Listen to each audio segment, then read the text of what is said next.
So I'll start on this side. Councillor Campbell is with me, as far as I can tell. Councillor Klustra. Rob, are you here? Are you there? Here, Steve. Thank you. Tim? Here. Thank you. Ralph is here. Pat? yes. No raspberries, Pat. Jay? Here. Yeah, I'm here. Thank you. Ted's here. And Mason? Mason? Is he? You see a picture of him? No. Was he? Okay. Well, we'll work to get Mason back, but I will call the meeting to order. We have definitely have quorum, and Mason will make it a full slate when he gets back on, because he was on. Oh, apparently he's on. Mason on mute, maybe? Mason, are you on mute by any chance?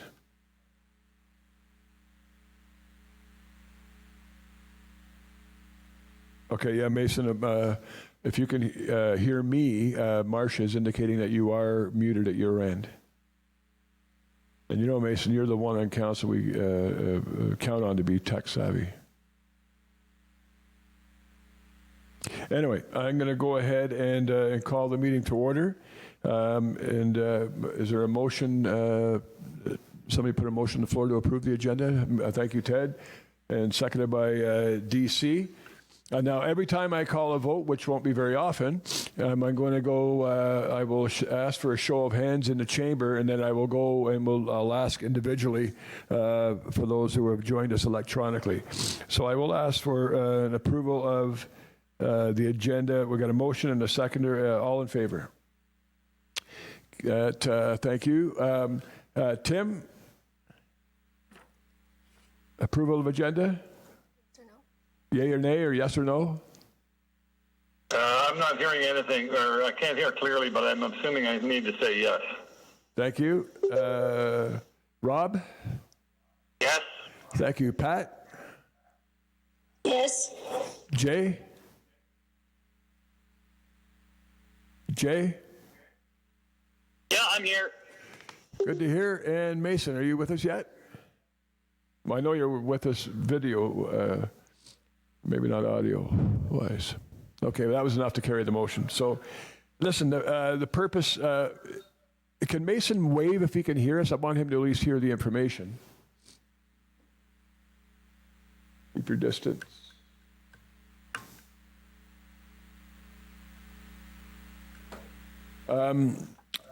Can Mason, can you give us a wave if you can hear us? Who's got that audio on?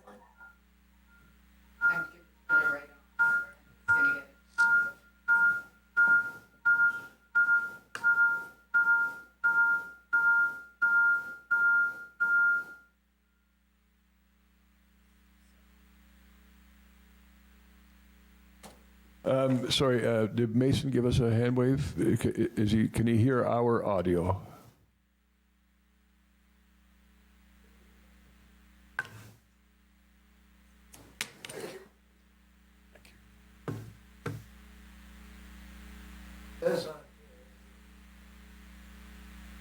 There he is. I see his picture now. I shouldn't need to touch this, so I could probably just...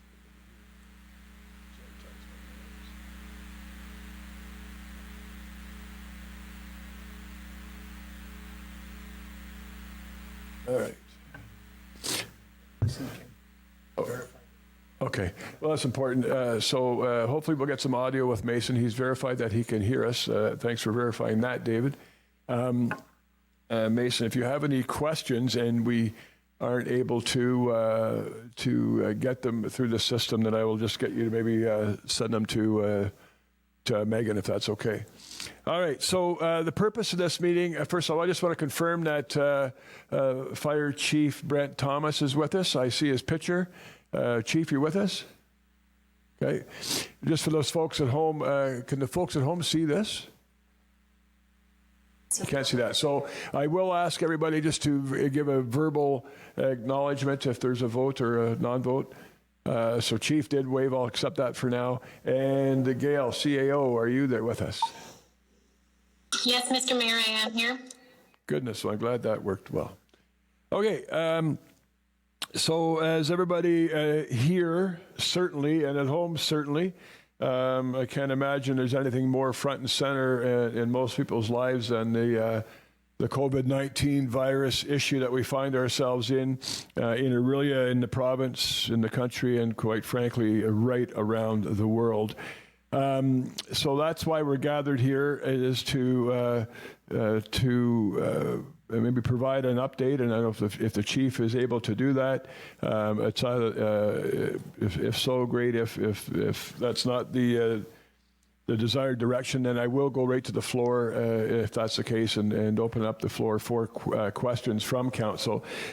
Council is tasked with continuing to run what are deemed the normal aspects of the business on an ongoing basis, even though much of that has been thrown into turmoil and into question because of the pandemic that we find ourselves in.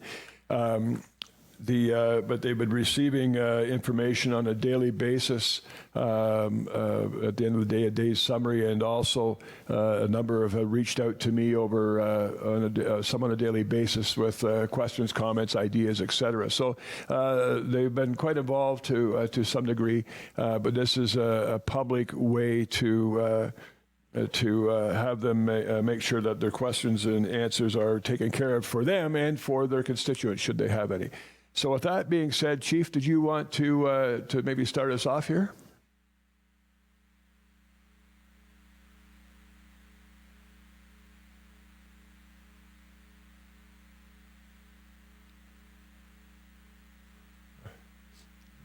From reading your lips, it's brilliant. But yeah, we can't hear you, Chief. You may be experiencing network connection difficulties.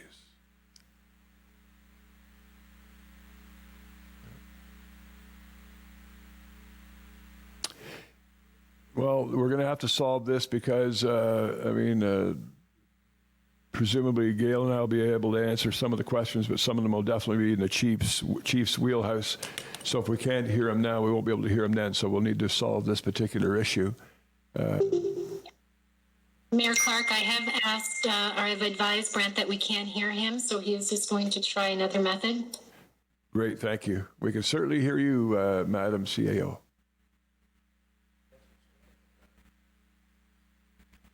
We do have a peanut gallery today, apparently.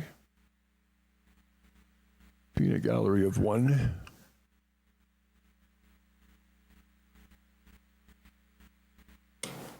Got a good audio, or video rather, of the chief. Mayor Clark, there is a chat line. If there's a little box up on the top right where members who are signed on can type in messages and we can send out messages. So, sure. Yeah, so Ted, that's a good point. So members of council, if questions occur to you, and you can either give them to us through the audio link, or you can type them up in the chat box in the top right-hand corner. I'm back. Can you hear me now? We can. So Chief, thanks for being there and being here at the same time. I will ask maybe you just to introduce, give your perspective from of where we are during this pandemic crisis, and then I will open up the floor for questions. Yes, certainly, Mayor Clark, through you to the members of council, both there and online. We've been obviously considering and busy meeting a lot since the last week we were able to speak with you since the declaration of the emergency on Friday evening. So we have our emergency management committee, which you are getting briefed on what notes and decisions that we've been making. So we're meeting daily. We have our emergency control group primaries, which is primarily our senior leadership team, that are meeting daily, and we're pulling them in as we make decisions and need to get advice from people. This, like the mayor said, has been something that has happened, and things are changing rapidly as we go. I guess the biggest point and the most important point I want to make is the clarification so that there's no misunderstanding that our Emergency Management Committee and Emergency Control Group are making decisions for just the emergency, that there are still the decisions and the regular business of the city that will have to and will go through the normal process. And we've made sure that we've had confirmation of that through the Fire Marshal's office and the Emergency Management office. So we are attempting and taking all of your advice and your questions and suggestions as we go through the decision-making process and moving forward and coming up with the decisions made and also the communication plan because of it. And I think, I mean, I could obviously say a lot more, but maybe I'll wait to see what the questions are just so I'm not spending a lot of time on something you may or may not want to hear. Okay, Chief, thank you very much for that quick overview. And at this point, I will indeed open the floor for questions. I will look for a raised hand. Either, I'm afraid if you're at home, you're going to have to type your question.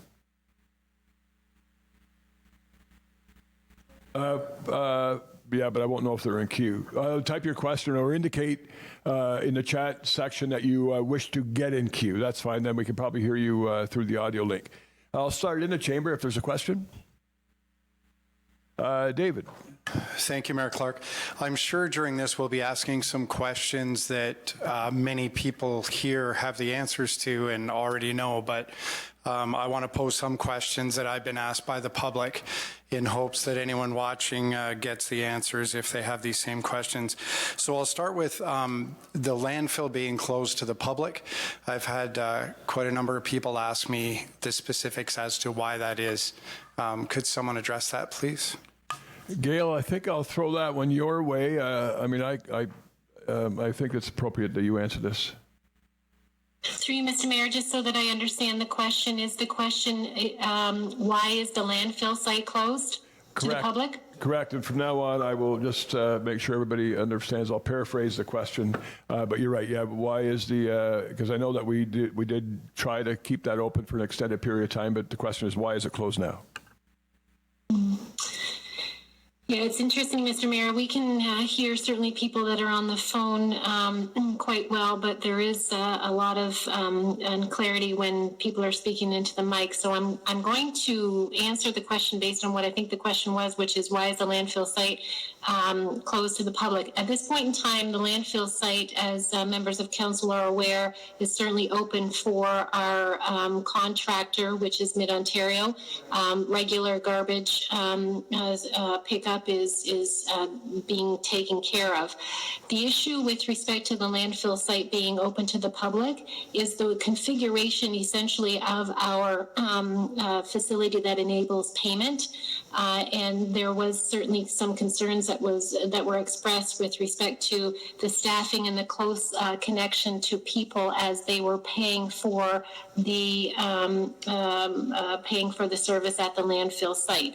Having said that, Mr. Mayor, that's certainly something that we are continuing to sort of monitor and have discussions about. And if there are different abilities to ensure the physical distancing, there may be consideration to reopening the landfill site, but at this point in time, it will remain closed to the public for this period of time. Thank you. So closed now, but it could be looked at again if we have proper mitigation methods in place, measures. Anybody? Ralph. Thank you, Mr. Mayor, and thank you for what you're doing, and also the staff. And I know it's been hard times for all of us, and this is one of the hardest times in my life, and one of the hardest events in our lives as a councillor and as a citizen and as a human being. This will be remembered, Mr. Mayor, for the rest of our lives. So one of the things that I've been asked by the public is it possible to defer the tax payment till July 15th, 2020? I know we don't have penalties or anything else for people not paying them, but if we can just defer the taxes till at least July 15th for the first payment for 2020, or second payment. I think the first one was due in March, if I'm not mistaken. So is it possible to do that? Well, so July 15th is a slightly different question, but as you recall, members of council, last Friday, council unanimously passed a number of measures to help our citizens, both residents and businesses in town. And one of the measures they passed was waiving of late penalty and interest for taxes, and the same for water and wastewater, water and sewage bills. The effect of that essentially was to allow customers to pay when they could afford it anytime between now and June 30th. So that actually is a measure that's in place.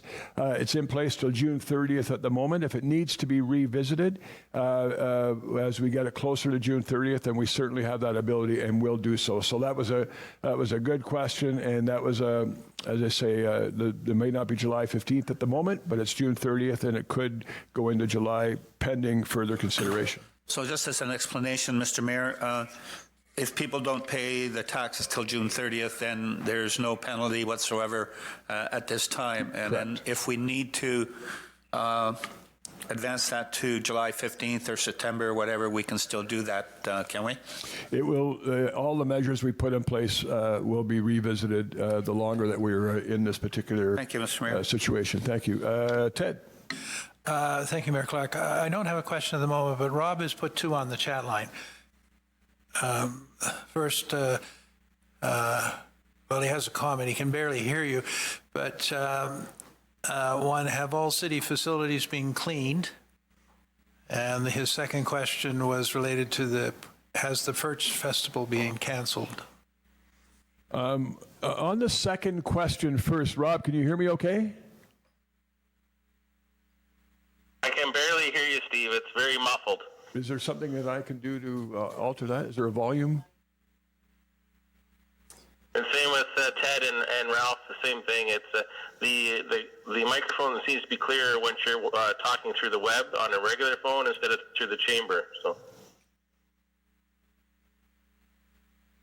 Okay, we're going to attempt to do something here, which I think is going to require more hand sanitizer. And no offense to my gifter.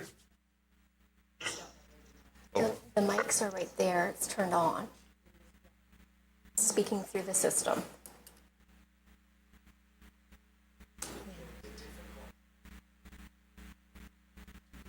Can you speak in the microphone?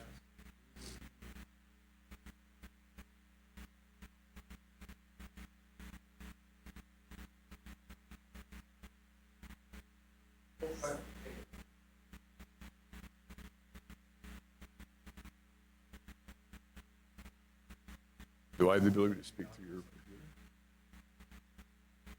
Okay. Right. That's okay. Rob, is that any better? No, that's the audience. A little bit.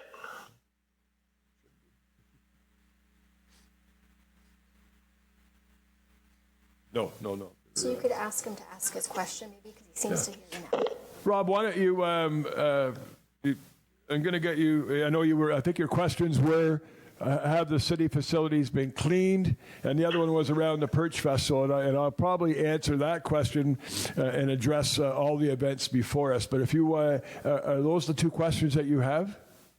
Yeah, those are, I have actually three questions, but the first two, just wondering if all the city facilities have been cleaned and disinfected, and how many staff are, for example, are at the rec center working, and the other question was regarding the Perch Festival. Residents have been asking if we're going to cancel it. We had a meeting with the Chamber of Commerce on Tuesday, and there hadn't been any decisions made yet, but I'm just wondering if anything should follow through after that. Okay, so I think I'll start, and then if Gail or Brent wish to jump in.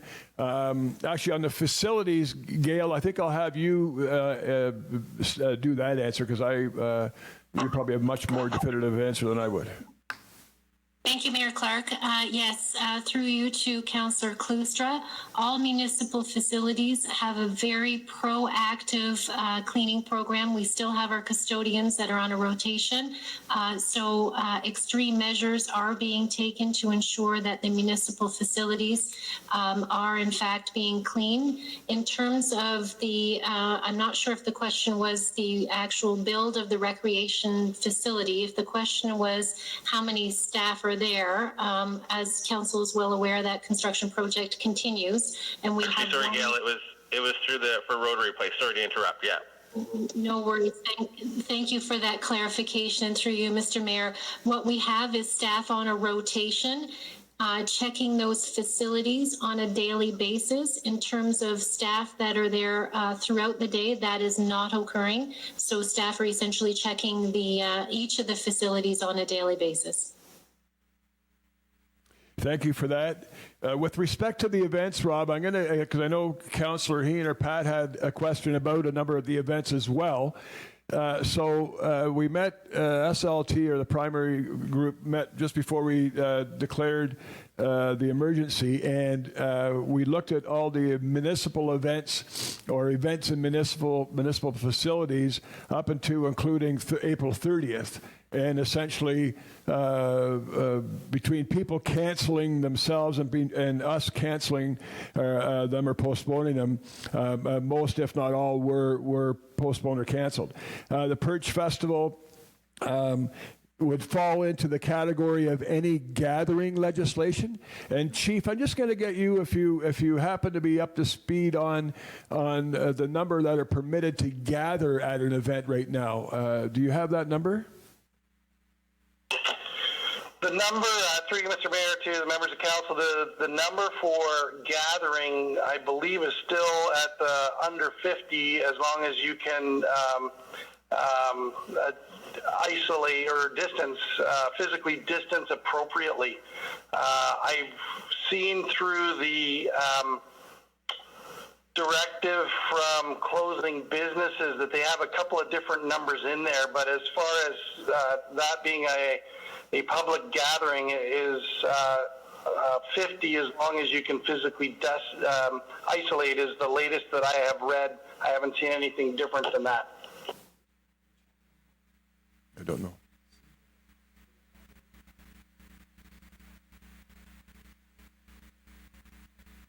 Do I have to use this? Oh, goodness. Okay. Okay, so Chief, so yeah, that's the last number I've heard, that the province has said that no more than 50 people can gather at an event. So I have two things to say about that. When you've already mentioned one. One is, no matter whether it's 2 people or 49 people or 50 people, you must practice social distancing or physical distancing. My strong suspicion is, and I'll get you to weigh in on that number 50 is going to change a lot over the next number of days. And I mean, in Germany right now, that number is 2. So if we get into that situation, I don't know how any event would go forward. But I happen to be speaking with our Member of Parliament and our Member of Provincial Parliament tomorrow morning with the Chamber. And so I'm glad to bring that question up for anybody interested in the Perch Festival. But I'm gonna step out a little bit, and I'm going to suggest, at least from my personal opinion, that almost every event is going to be canceled over the next few weeks. That's just my best guess, but that's where this crisis is not going to get better for a while. It's going to get worse, and I believe the restrictions coming from the federal government, the province, and I would even suggest from the municipality, those restrictions are going to get tighter and tighter. Yes, Jennifer. Just regarding events, people may be looking at postponements as well, as opposed to just outright cancellations. Indeed. So yeah, it's not, as it was with a number of things. It doesn't have to be a an outright cancellation. It can be a postponement, but that'll be up to the individual events and organizations. Okay, I'm going to, Jay, same, we can hear Megan. Okay, Councillor Lauer, do you want to try your audio for your question? If that doesn't work, then I will read it off the screen. Okay. Hello? Oh, there you are. Yep. So I just typed my question in there. Can I do that, or you want me to repeat it? Yeah, that's fine. No, if you've put it in there, I can read it for you. Is that all right? No, maybe I should read it because you might be able to hear me better than I can hear you. Carry on. Okay.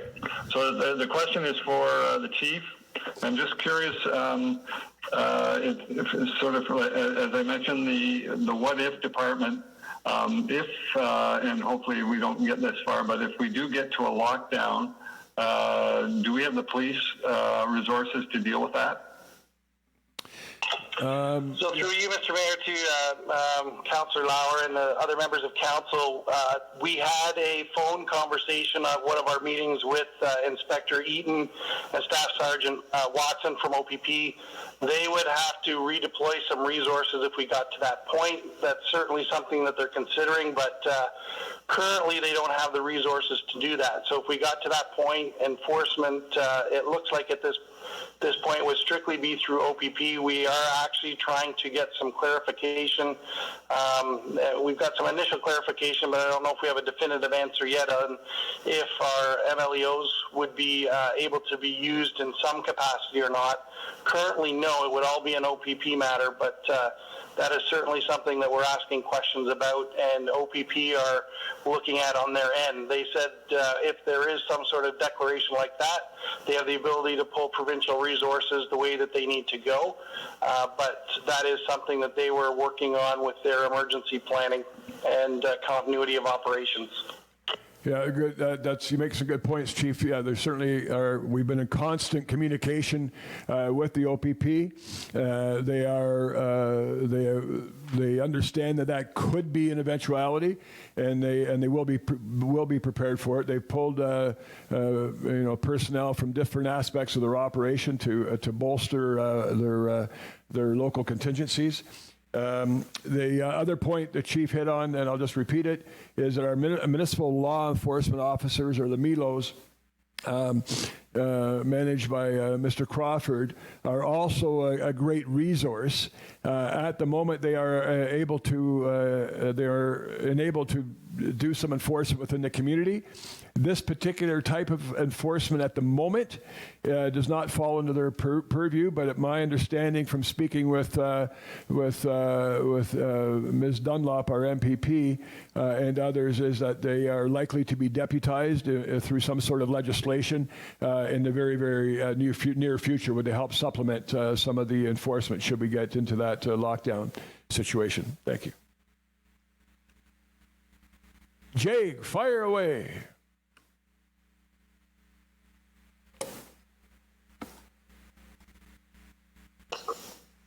Go ahead. Go ahead. Yep. Okay. I had just a series of questions. I'll just pose them all, and then you can answer them, or we can have Brent answer them, I guess, in order. Here, I'll just go through them. First, what is the best way for individuals in the community to report businesses that aren't following the directives of the provincial government? Question 2, does our city have the capacity to ticket groups in parks or in streets? And what else can we do there? If we can't ticket, can we ask, can we basically ensure that there are individuals that, if they can't ticket, can approach, not approach people, stay safe distance, but encourage them to distance and disperse? The third question, I think it's going to be the most important. How else can our city help out our hospital? I know we're doing some things right now. Can we do anything more to ensure that we best provide the service, or best provide the equipment that's needed. I really want to emphasize, I think that should be a primary focus of the city, is assisting the hospital in any way. The last question, and I know we've all brought it up before, but is it possible to move these meetings to a complete online platform? I think, at a certain point, it's heading that way. In terms of the audio quality, it's better online, and it really just reduces the risk of the council members and the staff that are in the chamber for each of these meetings. So I think it's something we should explore and really push hard to change. I'll leave Brent to answer any of the questions or any other staff that can cover. Thanks. I can hop in on a couple of these, Mr. Mayor, may I start with the responses to the question, and then if anybody else on the team has further clarification, they can jump in? Go right ahead. Okay. So through you, Mr. Mayor, to Councillor Fallis, thanks for the questions. The EMC has, as Brent indicated, met every day essentially since the emergency declaration, and it seems like our agenda is growing and growing. One of the discussion points that we've had is through our enforcement as well as our economic development department is to focus on a business outreach program that's currently underway in terms of communicating with our business community. We are moving forward. We've assigned folks, and you'll see that from your note yesterday, that we have assigned folks to a sign task force, which we will be moving forward, a proactive approach to installing signs throughout the community to help with the education piece. If we are also looking at a proactive approach to assist with the compliance of the provincial legislation, as it was either Mayor Clark or Brent alluded to. At this point in time, it is unclear of the municipal bylaw enforcement officer's powers in terms of actual enforcement, but that does not preclude us from being able to go out and communicate. So if in fact we have businesses that are not complying with the provincial legislation, we are going to take a first step to help educate, to encourage the compliance. And if they continue to contravene the provisions of the legislation, then we will forward that on to the OPP. So that's the sort of proactive approach that we are taking with respect to the businesses.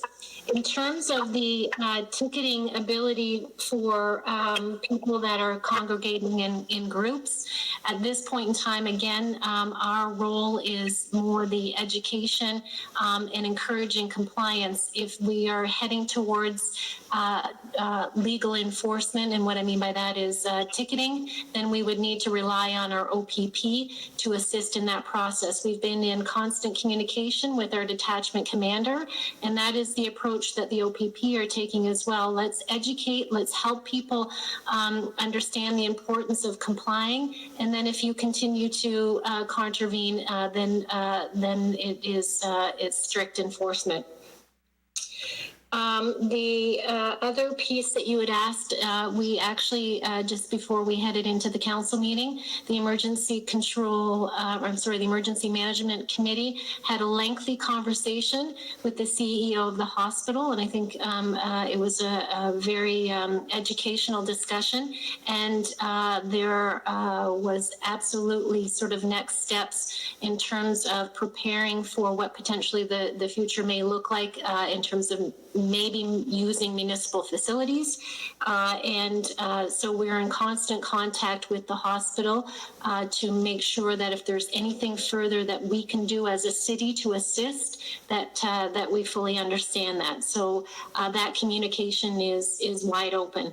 And perhaps, Mr. Mayor, I'll let you speak to the issue of the online platform for the council meetings, or if in fact I've missed anything, certainly if the remaining EMC members could make sure that you fill in any blanks.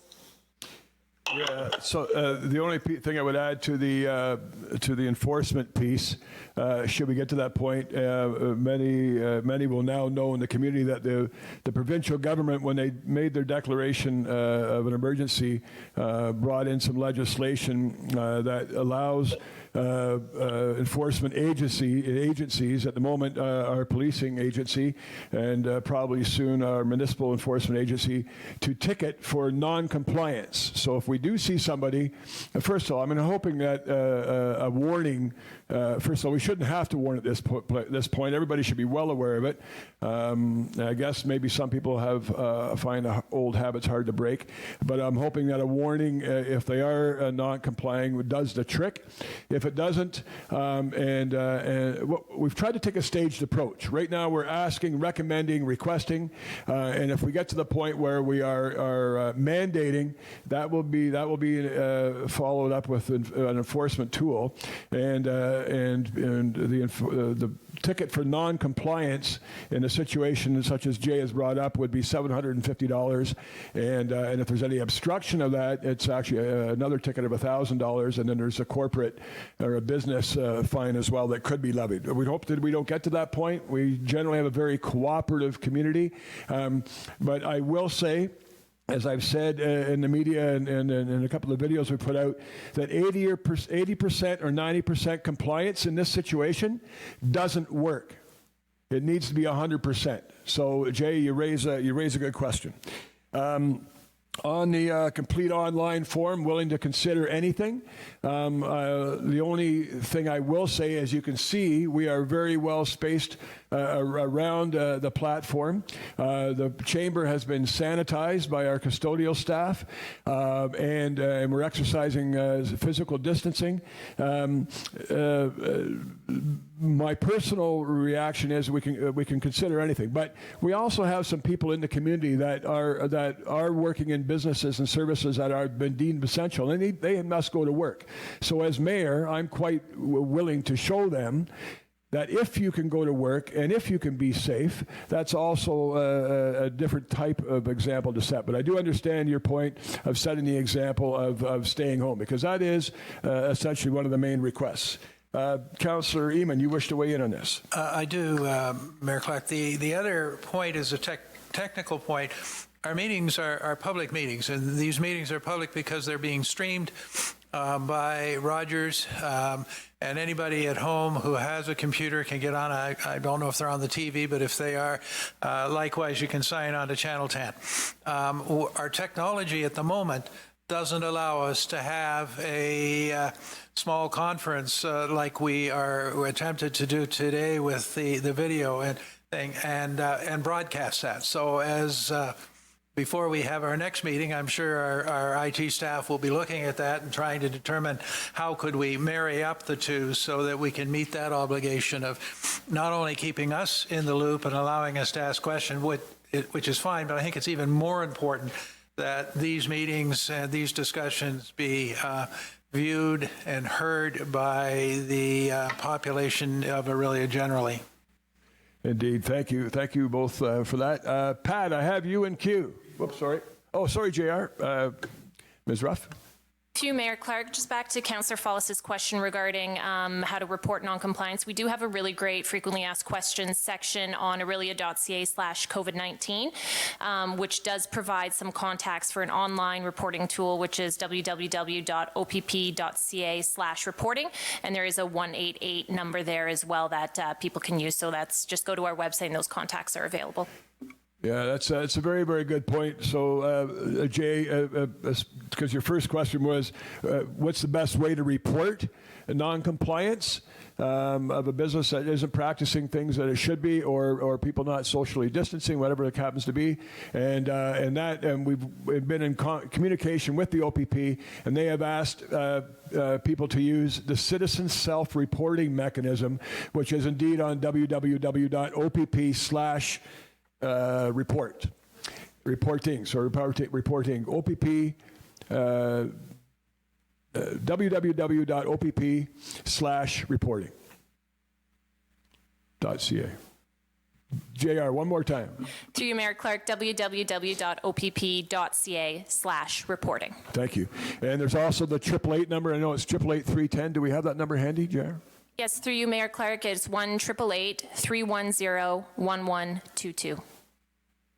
Yeah, that is something you would not call 911 for, but you can certainly call the 888 number or use the citizen self-reporting tool, which is a tool that's there all the time, by the way, which is very effective and it's very beneficial to the police when you use that particular option. All right, Pat. Thank you, Mayor Clark. The only way it seems to work for me is if I do it over the webcam. First of all, I wanted to say thank you. The videos that have been produced over the last few days have been awesome. And I know that that's been a team effort. It hasn't just been you. There's been a whole group of people that have worked really hard to put them together. But you've had a calm, reassuring voice that's been really beneficial to our community, and that's what they needed to hear. So thank you to the whole team for putting them together. They've been well received, and I think it's been very good for our community. I also had a couple of questions. Jay asked one of them. One of them is, what are we going to do about the port opening? I know it's just barely over the month, but it's something that we need to be putting our minds to, because people are making plans, and I suspect that it won't be open, but it's a question I did have. If we do open it, are we going to space out the slips so that they're every other one, or what are we going to do about that? That's my first question. I'll ask that one, and then I'll go to my second one. So with respect to the port, I'm going to suggest, again, I'll be having a actually, we've had a number of communications with the Chamber as late as yesterday, and will happen again tomorrow. I will broach that question. Again, the port opening is generally a function that attracts many people, and certainly at this stage, that's not going to be allowed to happen. So my suspicion is, anyway, that's going to be visited, as I say, with every event we have coming up. And as the restrictions continue to come in, which I believe they will, from the senior levels of government and maybe even from the municipality, those events are going to be harder and harder to hold. The port opening is a wonderful celebration each year. It's kind of a rite of spring, but stay tuned because I'm sure that's also an evolving situation. But go ahead and answer your next question. Ask your next question. Actually, I meant the port being opened itself, but but that's one thing. My other question is, do we know how our hospital is about having the necessary supplies it needs? And the second part of that is that I was talking to a friend of mine this morning who's a retired nurse, and quite often people may have supplies in their own homes, like some of the needed masks or rubber gloves.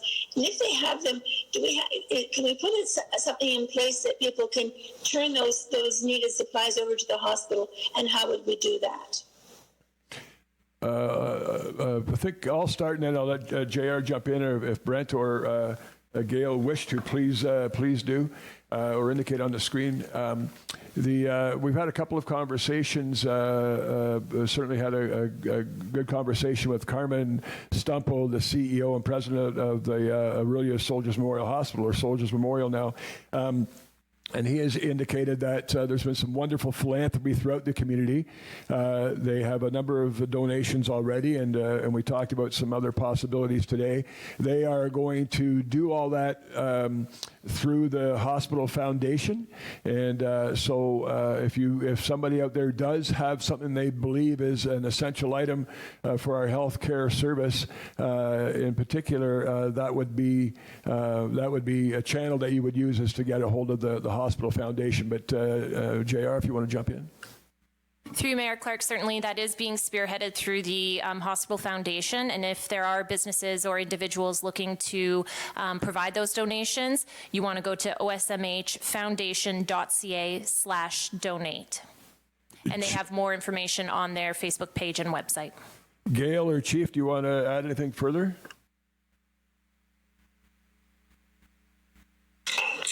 Through you, Mr. Mayor, I don't have anything further. Thank you. Through you, Mr. Mayor, it's Brent Thomas. I don't either. Thank you. Pat, any further questions at this moment? No, that's fine for now. Thank you very much. Thank you. Rob, you have a question. I can either read it for you or you can verbally give it. Okay, Rob has a question. I think this is directed to our manager of IT. It's basically Rob's indicating that the beer store may have been hacked last night. Are we prepared for cyber hacks at this time? And Liz, if you would mind fielding that question, that'd be great. If you could speak right into this. Thank you for the question. Through you, Mr. Mayor. We are always on heightened alert for any type of cybersecurity issues. We are constantly monitoring whether in an emergency situation or not. So we certainly have heightened security right now. I am not aware of the particular incident you are talking about regarding the beer store, but we will certainly look into that. Great, thank you, Liz. I know it has been a topic of conversation before this particular event, and certainly when the event was imminent, and certainly since. So thank you for that. Further questions, comments, Ralph? Thank you, Mr. Mayor. As far as having things at facilities that we own, such as the port and that, I think it's our responsibility to say yes or no to it. And I think at this time, I would be willing to put a motion on the floor that until probably the middle of May, because we have a liability here, Mr. Mayor, that if something happens during that event or whatever it is, we've been warned. We've been warned by the province. We've been warned by the Board of Health. And we've been warned by the federal health people that it's not going to last 2 weeks. It's going to last a month or even more. So I think we have that responsibility to say no at this time until we further notice, which will probably be sometime in May. I mean, I hate the idea of foregoing the Perch Festival. It's something that it's very close to my heart, but I think we owe it to our citizens, because there was a lot of citizens in Orillia that participate in this as well. And I have some more questions, but please answer that. I think and I'd be willing to move a motion that no events be held till at least May 15th. I want to be clear that decision will be charged to the emergency committee, but I do want to say that first of all, you're right. First of all, I hope that the municipality has demonstrated that we've been proactive on decisions and restrictions. We're taking a staged approach. Part of that staged approach is to look at events as they come up. I'm going to suggest a decision on that event is very imminent. I mean, again, I'm meeting with the chamber tomorrow. If we get an indication that they are shutting it down unilaterally, then it's a decision we don't have to make. But if not, then we'll be faced with that. But this is going to go on for every week by week, and as long as this goes on. So you're bang on. It certainly will be contemplated. And at the moment, I'm hard pressed to imagine many events going on in the next couple of months. I have further questions? Yeah, I do, Mr. Mayor, and I'm going to apologize ahead of time for asking this question. God forbid that we ever have to use it. If I remember correctly, back when I was on council during the regular rec center proposal, it was supposed to be an emergency morgue for events that were happening or catastrophes that happened in Simcoe County and that. And through you to our chief, has there been any talk of, God forbid, that we need to use a facility for a morgue that more than what's happened now? And I think you know what I'm getting at, Mr. Mayor. Yep, I've been part of those discussions, but I'll let the chief weigh in on that. Chief, the possibility of the contemplation of the possibility of a temporary morgue. Through you, Mr. Mayor, to Councillor Cipolla and the members of council, we do have that contingency laid out. We actually had some conversations, as was previously mentioned by the mayor and the CAO, with the CEO of Soldiers Hospital And we do have that within our plan, and we have a bit of a working group for an off-site facility should we need to house people, and also the worst-case scenario of a place to house those who have passed away until it can be processed. And that is that question and that answer is the harsh reality of the potential reality of the situation. Thank you, Mr. Mayor. The other question I had, and I think Go right ahead. I sent the email to you, or a comment to you about using the HRC. Have we touched base with the province for the homeless in our community, or people that need to utilize once the hotels get filled up? Because I know the RTO 7 is putting out a memo as of this morning that we would like people to stay out of our area from a tourist, from hotels and everything else, because it's not conducive to what's happening in the area. So that's the one question. The other one, Mr. Mayor, that I'd like to ask is I've been driving around, and I drove basically to quite a few of the bus stops, and people are still congregating to get on the bus, and also down here in front of the Opera House, they're congregating more than, and they're not 2 meters away from each other. So I'm wondering if we can get if the emergency unit can get a report from our bus people that maybe we should cancel the bus transportation at this time in order to protect our citizens, because people are not adhering to your comments, Mr. Mayor, about staying 2 meters away or 3 meters away from each other. So I think we need to take that responsibility, and I'd like to pass that on to our emergency team to have a real serious look at canceling the buses within. And I know I hate it, but I think it'll protect some of the people around. Gail or Brent, do you want to start us off on that one? I apologize, Mr. Mayor. Is it Gail or me? Sorry. Sorry. Go ahead, Gail, if you're in queue. Through you, Mr. Mayor, maybe I'll start and certainly Brent jump in. The issue of the transit system, I believe I've heard Councillor Sapola's question. The concerns lie with the folks congregating at the bus stops. And the request to reach out to talk to see whether they're faced with any challenges. I think from my perspective, Mr. Mayor, what we certainly can do, we do have staff that are essentially driving around the city to see if, in fact, number one, to check facilities, number two, to check the playground equipment and so on, to ensure that that there's compliance. I will ask them to focus on some of the bus stop areas to see and report back to the EMC in terms of whether there is a problem. I understand Councillor Sapola has personally observed that. So we will ask our staff to have a look at that. We will reach out to have that discussion. I'm not certain as to what the last part of his question was. I think he said something along the lines about discontinuing the service. Is that what I heard? That's correct. So through you, Mr. Mayor, that is not something that the EMC has discussed in terms of discontinuing the transit service, because we're not aware of it being a problem, but we will certainly commit to reaching out to ask them to provide us with an update.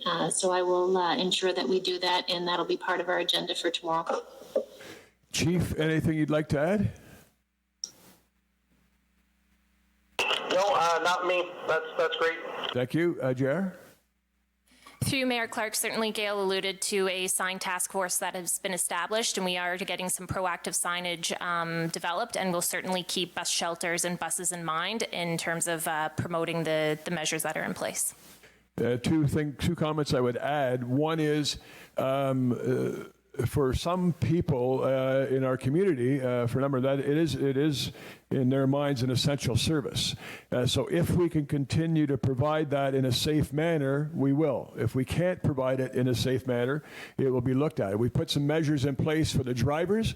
We you know, by getting rid of the need for a fare for a defined period of time, so transit is free. That means we do not have to, in most cases, open the front door, and therefore people can enter through the back door, and the driver is kept, you know, not good physical distance away. And we also requested that TAC put some sort of barrier or strap or something between the driver and the passengers, again, to further give them some protection. Mr. Mayor, what's happening is go right ahead. What's happening is that people are sitting side by side, and people getting on the bus, and then they're not relatives or anything else, but they're getting on the bus and sitting beside the other people without somebody telling them not to. And I think that's the problem I see. I would suggest if they're not from the same family or you know, a significant other of each other, then if that's happening, that's problematic, and we can certainly reach out to talk and have that conversation. I mean, I see people walking in the park, and sometimes obvious it's a couple that I see. So my understanding, if they're doing all the things they're supposed to be doing during their day, and they're screening themselves when they come in the house, that's acceptable. I assume that would also be acceptable on a transit bus. I would also hope that they would have hand sanitizer in their pocket, so if they're touching any surfaces, they're sanitizing themselves. I think that's probably good on that question. Dave, you? Thank you, Mayor Clark. I know this question was brought up at a previous meeting, and I just wondered if we had a definitive answer. The time of use rates for the province have gone by the wayside. It's the low price all the time now. And I wondered if we had confirmation from Orillia Power that is the case in Orillia. I believe I know the answer to that, but Gail, if you want to weigh in on that. Time of use electricity rates in Orillia? Through you, Mr. Mayor, it was my understanding that the OEB has provided direction with respect to time of use, and I'll just maybe ask Jennifer if you have that in front of you. That was part of a news release that went out the other day. My understanding is, I'll let JR hunt that down, but the OPC, Orillia Power, was contemplating that, actually had a plan in place, and then the OEB took the provincial step to essentially do the same thing with a slightly different timeline, which I think has been now matched in Orillia. Jen? Sorry, through you, Mayor Clark, to clarify the question, is it just whether or not that's effective in Orillia? Yeah, so we do have that on our website, and that, yes, it is immediate electricity rate relief for families, small businesses, and farms paying time of use rates. So there is more information on our website of what that looks like, and certainly it's suspending the time of use electricity rates to be the off-peak time. Great, thank you. Further questions, comments? I'll just reiterate it. I know people around the chamber are aware of it, but Jen's department's been doing a great job on the website. So if you go on to Orillia.ca, COVID-19 page, there's all kinds of information there, and including a very fluid page with FAQs, frequently asked questions. So when we're getting a question repeated a number of times, we are doing the research and getting reliable answers on the website. So I encourage you to go to cityoforillia.ca, COVID-19, and open up the FAQ page. And if there's a question on there that council is getting on a regular basis that we don't see the answer to there or the question there, please let Jennifer's department know. Okay, anybody else in queue? Ralph? This is my last comment. I needed something for our house today in order to make it viable, and I handed it to Home Hardware. And I want to compliment some of the retailers, Mr. Mayor. We're outside taking the order, and not staying 3 meters away, and they have a tent outside, and also a few of the food stores that I went to. They're very, very efficient, and they're following the rules that we've established, or emergency task force has established in this province. So those people ought to be complimented and thanked. And also, for my last comment, I want to thank the people that in the health unit, Dr. Gardner, if we listen to his videos and everything else, very efficient, very knowledgeable in what's happening within our community. And condolences go out to the two families that have lost their loved ones here in Orillia. I think there's 3 now. There was one yesterday, a lady yesterday, and then one more. So our condolences. Okay. Jen? Through you, Mayor Clark, if I just may take this opportunity, those are excellent stories to share in regards to businesses taking part and healthcare workers and sharing some of those positive stories that are happening. So I just want to remind people of the campaign that we launched called Orillia Cares. So if certainly you are seeing those positive stories out in the community and want to give a shout out to someone who's gone above and beyond, please feel free to do so by tagging the City of Orillia and hashtag Orillia Cares so we can share those stories. Just on that, Mr. Mayor, if I may, a gentleman called me. Go ahead, Ralph. Thank you. Gentleman called me needed something that was necessary for his house, and I picked it up at Home Hardware and I delivered it to him this afternoon. But I think there's a lot of people out there doing the same thing, and thanks to what you've put out, people are knowledgeable enough to call other people that can do that. So thank you, Jen, for doing that. Thank you. Ted? Yeah, Pat was in the queue, but I'll just make my comment very quickly. As many of you know, I live in a condominium complex comprised mostly of seniors. All of us are at risk. And every morning at 11:30, many of our neighbors go out on their front porch, wave to one another, just to make sure that everybody's fine. So again, another good story. Well, Councillor Freeman, I'll be looking for that Twitter post this evening, tagging the City of Orillia, and with the hashtag Orillia Cares, and I will commend Jen's department for coming up with that campaign. This is a sad time that we're in, and without being alarmist, it's going to be more sad before we're through it. But there are some wonderful stories out there. Orillia was awarded as a couple of years ago as the most giving, caring, philanthropic community in all of Ontario, and I'm seeing many demonstrations of that. I see responsible business owners. I see individuals identifying people who are vulnerable and are isolated and doing favors for them. And indeed, Councillor Spull, I drove up to Home Building Center today and just commended them. They take the lead in so many different ways in the community, and certainly they were out in front of the restrictions that came in on this particular issue. So but I would encourage anybody, if you're aware of a good story, there was a great little impromptu concert that broke out on Nawash Street a couple of days ago. Everybody spaced well apart. It was a kind of a neighborhood thing, and my granddaughter, my 1.5-year-old granddaughter, was probably the most excited. It was just a great little concert that broke out on Nawash, and so there are some heartwarming and nice stories, and we need to get those out and encourage others. So tag Orillia, City of Orillia, and hashtag Orillia Cares. And now we have the ever-patient Pat Heen in queue. Go ahead, Pat. It's quite all right, Mayor Clark. I was just going to comment on Ralph's idea of shutting down the buses, and I think the buses are essential for so many essential workers. They're the ones that are keeping us going during this difficult time. The grocery store cashiers, the hospital workers, all the stores that really need to be open. So I really think that we need to keep those buses going. So if people can space themselves apart, I think this is essential. So it was just going back to that previous comment. So that was the only comment that I wanted to make back to a previous conversation that we'd had. Thanks. Thank you. As long as it's done safely, we'll continue to do it. Go ahead, Jay.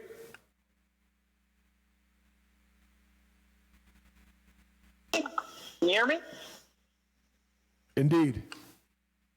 Thanks. Just the last comment on Pat. Of course, transit is an essential service, and so it does need to, I would agree, it needs to stay open, but we have to be very careful about people that are on the bus. The other thing I did want to just ask, and I assume it is taking place, but I just wanted to confirm, are we, for those staff at City Hall that we are keeping on for the basics, are we ensuring that they're adequately partitioned, separated throughout the City Hall building? Thanks. Gail, did you catch that question well enough? Through you, Mr. Mayor, yes, I did catch that question, and yes, through you to the councillor, there's an absolutely proactive approach to all of this, and the physical distancing is absolutely being maintained at City Hall. Essentially, there's a couple of people in each department. We're still trying to maintain that level of service to be able to have a person at the end of a line if in fact somebody's phoning through. That may change, but at this point in time, that is the level of service that we're trying to maintain. So absolutely, the staff that are at City Hall are in fact absolutely adhering to the physical distancing requirement. I would just add that every at least 5 days a week, the primary group or the senior staff are meeting, and that is a constant topic of conversation. So I would add that to Gail's answer. All right. Further questions, comments? Okay.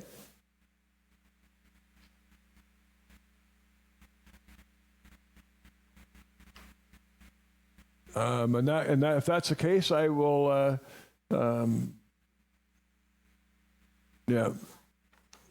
So I will ask, the screens aren't on. Well, maybe it is on. I didn't turn it on. Oh, goodness. So yes, we do have so this was an opportunity for council members to ask questions on behalf of themselves, which they can do anytime. They can get a hold of me any time of any day, or on behalf of their constituents, and hopefully that was helpful for the public. But I'll go to Councillor Iman before I begin to sign off. Mayor Clark, thank you. I would be willing to move the confirming bylaw, which is required before we adjourn this meeting.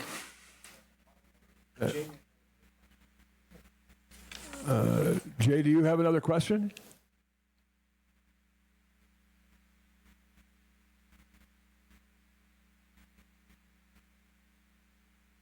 Oh, he's typing it? Okay. Sorry. Hi. Yeah, sorry. Just a follow-up. Thanks for putting me back there. Just on my last comment there, not just our staff following protocol, are they given opportunities, for example, if there's a couple people in one department, are they given opportunities to take different desks at different sides of the room? That's all. Thanks. Oh, Jay, I can well assure you that in every single department that those things are being analyzed and put in place. So it's a good question, and the answer quite simply is yes. Okay, so I have a motion moved by Councillor Iman, seconded by Councillor Sapola, that it's a bylaw to confirm the proceedings of council at its special meeting held on this very day, Thursday, March 26th, 2020. Bylaw number 2020-22. Any further discussion? I will now call the question. All in favor? And I need at least 2 yays from the electronic participants. Pat, thank you. Yes. Thank you, Rob. In that case, I'll let the rest of you off the hook. Unless you want me to ask everybody? Yay. Thank you. Tim?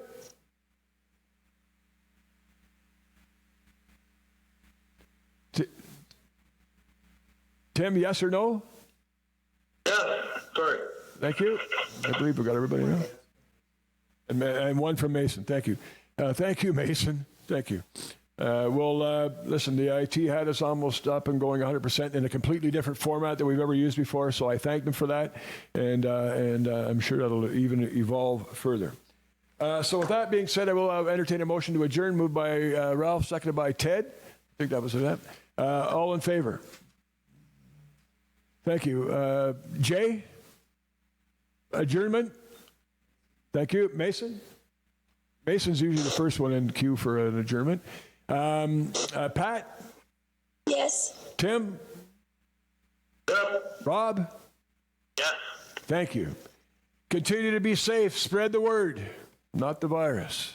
Be safe home.